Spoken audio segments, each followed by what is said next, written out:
दोस्तों, अरब सागर के ऊपर कम दबाव का क्षेत्र डेवलप हो चुका है और संभावना है कि जल्दी ही यहाँ पर बनेगा डिप्रेशन।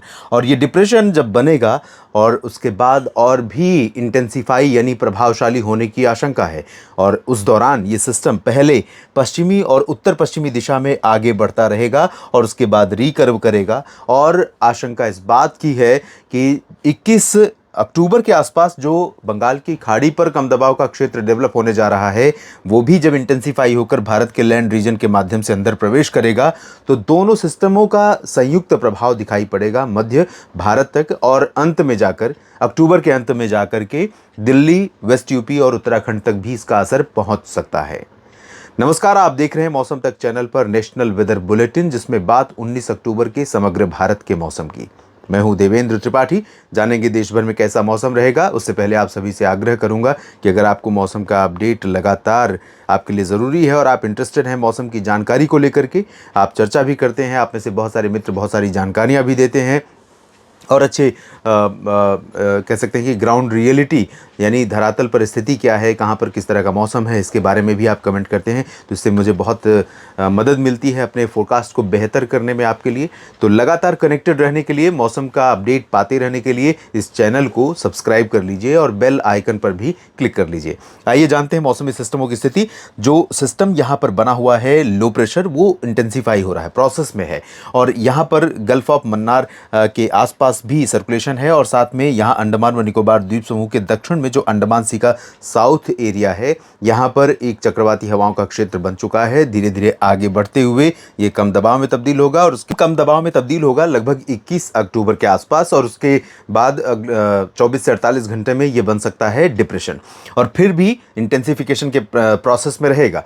तो दोनों सिस्टमों के अगर ये चक्रवाती तूफान बन जाए तो इसमें कोई कह सकते हैं कि सरप्राइज यानी आश्चर्यजनक घटना नहीं होगी, क्योंकि मानसून के विदा होने के बाद और जब नॉर्थ ईस्ट मानसून यहाँ पर आता है, उस दौरान भूमध्य रेखा के आसपास का जो समुद्री क्षेत्र है, अरब सागर और बंगाल की खाड़ी, ये दोनों हिस्से काफ़ी सक्रिय हो जाते हैं कई बार और यहीं से उठते हैं साइक्लोन।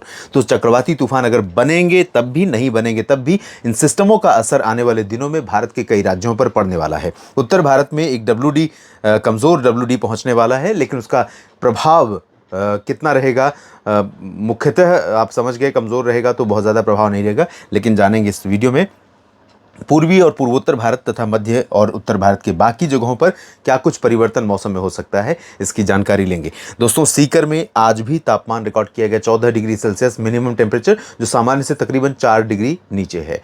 दिल्ली में भी अधिकतम तापमान थोड़ा सा नीचे रहा, 34 डिग्री के आसपास, 33 डिग्री रहा और 34 के आसपास रहता है इस समय सामान्य तौर पर।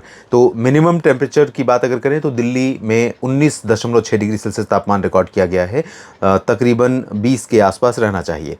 और कल आज के लिए 21 का प्रोजेक्शन था, आपने देखा था और मैंने बताया था कि 20 के आसपास रहेगा, तो लगभग वैसा ही टेम्परेचर की स्थिति देखने को मिल रही है। दिल्ली में पोल्यूशन लेवल भी राइज करता हुआ नज़र आ रहा है हवाओं के बदलते हुए रुख से, और हवा में बढ़ती हुई नमी के कारण इस समय स्थितियाँ बदल रही हैं और लोगों की परेशानियाँ बढ़ रही हैं।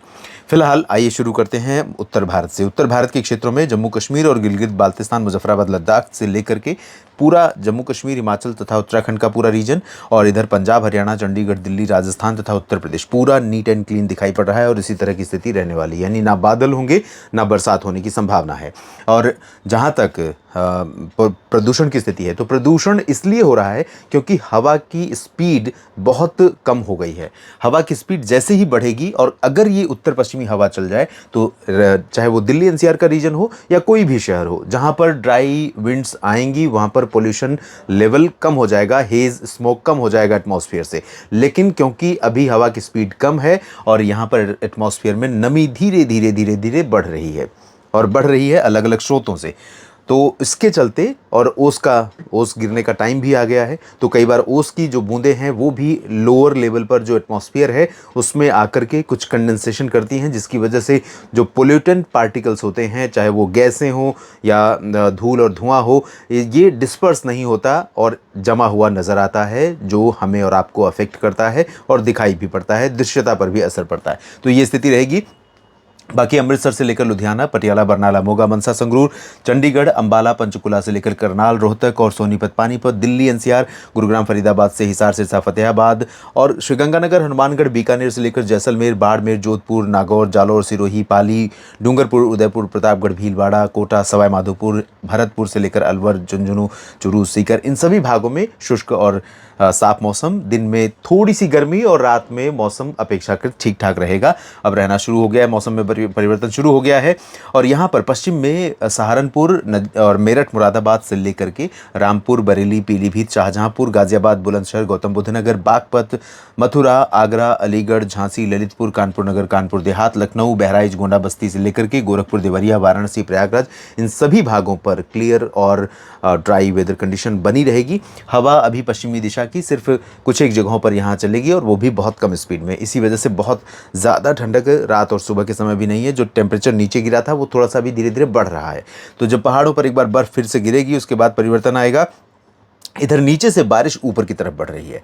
आने वाले दिनों में यही बारिश धीरे धीरे बढ़ते हुए दिल्ली तक पहुंचेगी, उत्तर प्रदेश तक पहुंचेगी।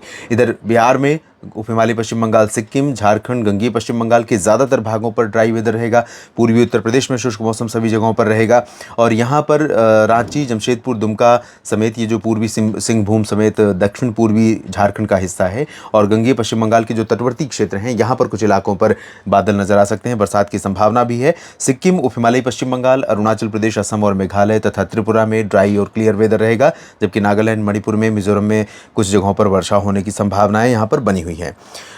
ओडिशा की तरफ इससे पहले हमने देखा आज के लिए कि तटों पर संभावनाएं थी और अब धीरे धीरे अंदरूनी हिस्सों पर भी बादल, बारिश देने वाले बादल पहुंचना शुरू कर रहे हैं।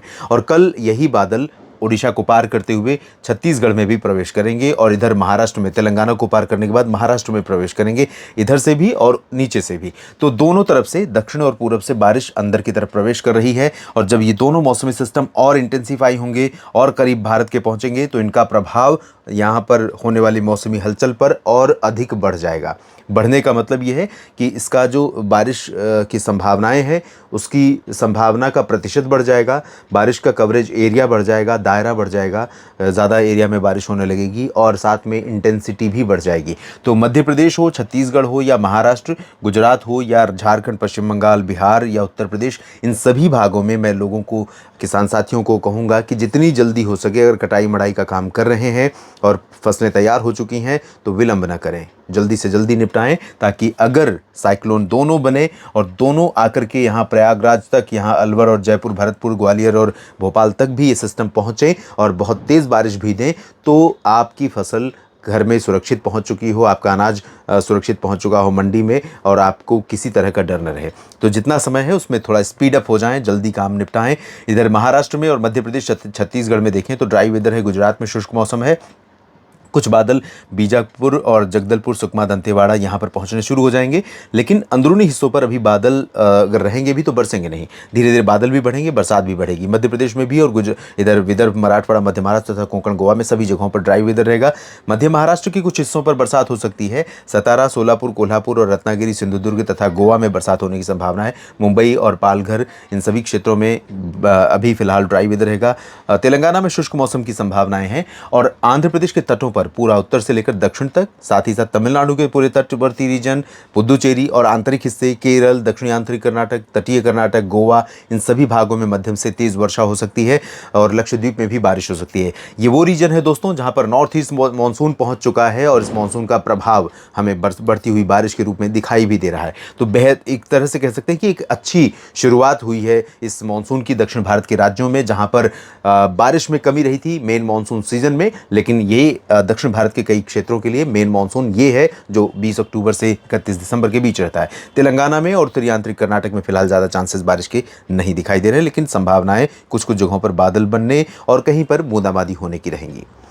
नेशनल वेदर बुलेटिन में अभी के लिए इतना ही। फिलहाल आप बने रहिए लगातार मेरे साथ मौसम तक और न्यूज़ मीडिया मंच पर। ये जानकारी अगर आपको ठीक लगे तो फिर से आपसे निवेदन करूंगा कि चैनल को सब्सक्राइब करिए और साथ में फेसबुक पेज मौसम तक पर भी आप मेरे साथ जुड़ सकते हैं, जहां मौसम के अपडेट्स लगातार आपको मिलेंगे। धन्यवाद।